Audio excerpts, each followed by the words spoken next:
Hi, good morning friends. ஆங்கிலத்தில் ஒரு அற்புதமான ஒரு வார்த்தை இருக்குங்க, ரெஸ்பான்சிபிலிட்டி. ரெஸ்பான்சிபிலிட்டினா என்னங்க? பொறுப்பு. இது வாழ்க்கையில் நமக்கு மிக முக்கியமாக எல்லா விஷயத்திலும் இருக்க வேண்டிய ஒரு விஷயம். பொறுப்பு இல்லாமல் சக்ஸஸ்ஃபுல்லான வாழ்க்கை இல்லைங்க.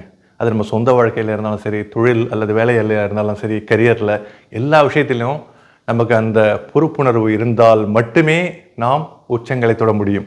உச்சங்களை தொட்ட எல்லாருக்கும் கண்டிப்பாக பொதுவாக இருக்கக்கூடிய ஒரு விஷயம்னா இந்த பொறுப்பு.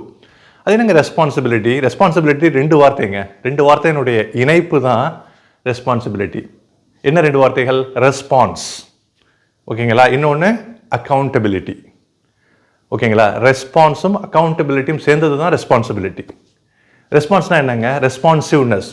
ஒரு விஷயம் யாராச்சும் ஒரு உங்களை காண்டாக்ட் பண்ணுறாங்க, ஓகேங்களா, அந்த காண்டாக்ட் பண்ணுறப்போ உள்ளபடியே நீங்கள் பிஸியாக இருக்கலாம். அப்போது உங்களுக்கு ரொம்ப அதிகமான ஒரு பிஸி ஷெட்யூல் இருந்து அதை அந்த மெசேஜை நீங்கள் விட்டுடுறீங்க. அது ஆஃபீஸ் மெசேஜ், பர்சனல் மெசேஜ் எதுவாக இருந்தாலும் சரி.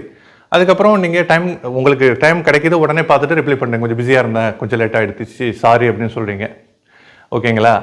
பை டிஃபால்ட்டு எந்த ஒரு மெசேஜுக்கும் காலம் தாழ்த்தாமல் இம்மீடியட்டாக நம்ம ரெஸ்பான்ஸ் பண்ணுறது வெற்றிக்கான மிக முக்கியமான ஒரு இருக்க வேண்டிய ஒரு விஷயம், இருக்க வேண்டிய ஒரு கேரக்டர் ட்ரைட் அப்படின்னு சொல்லலாம். இம்மீடியட் ரெஸ்பான்ஸ் எல்லாத்துக்குமே இருக்கணும். வேலை சார்ந்த பர்சனல் எதுவாக இருந்தாலும் நிறைய பேர் நீங்கள் பார்த்துருப்பீங்க, நம்ம அனுப்புகிற மெசேஜுக்கான ரெஸ்பான்ஸ் ரொம்ப லேட்டாக வரும்.